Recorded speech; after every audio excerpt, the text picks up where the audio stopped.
ടെക്സസിലുണ്ടായ മിന്നൽ പ്രളയത്തിൽ മരിച്ചവരുടെ സംഖ്യ 50 കടന്നു.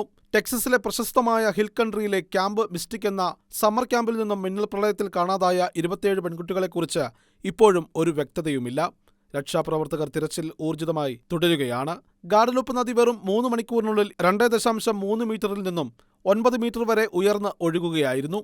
ഈ അതിവേഗ മഴവെള്ളപ്പാച്ചിലിൽ നിരവധി വീടുകളും വാഹനങ്ങളും ഒഴുകിപ്പോകുന്നത് നിസ്സഹായതയോടെ നോക്കി നിൽക്കാനേ ബന്ധപ്പെട്ടവർക്ക് സാധിച്ചുള്ളൂ. ഭീകരവും ജീവിതത്തിൽ കണ്ടിട്ടുള്ളതിൽ വെച്ച് ഏറ്റവും വലിയ മോശമായ പ്രളയമാണിതെന്ന് പ്രദേശവാസികൾ പറയുന്നു.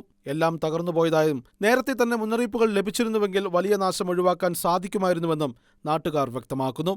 ടെക്സസ് ഗവർണർ ഗ്രെഗ് അബോട്ട് സംസ്ഥാന തലത്തിൽ ദുരന്തബാധിതർക്ക് എല്ലാ സഹായവും നൽകുന്നുണ്ടെന്നും കാണാതായവരെ കണ്ടെത്താനുള്ള തിരച്ചിൽ അതിവേഗം പുരോഗമിക്കുകയാണെന്നും വ്യക്തമാക്കി. പ്രദേശത്ത് നദികളിലും ഡാമുകളിലും ഇപ്പോഴും ജലനിരപ്പ് ഉയരുന്ന സാഹചര്യത്തിൽ കൂടുതൽ പ്രളയ മുന്നറിയിപ്പുകൾ നിലവിൽ ജനങ്ങൾക്ക് നൽകിയിട്ടുണ്ട്. 15 കുട്ടികൾ ഉൾപ്പെടെ 50 പേരുടെ മരണം ഇപ്പോൾ ഗവൺമെന്റ് ഔദ്യോഗികമായി സ്ഥിരീകരിച്ചു കഴിഞ്ഞു.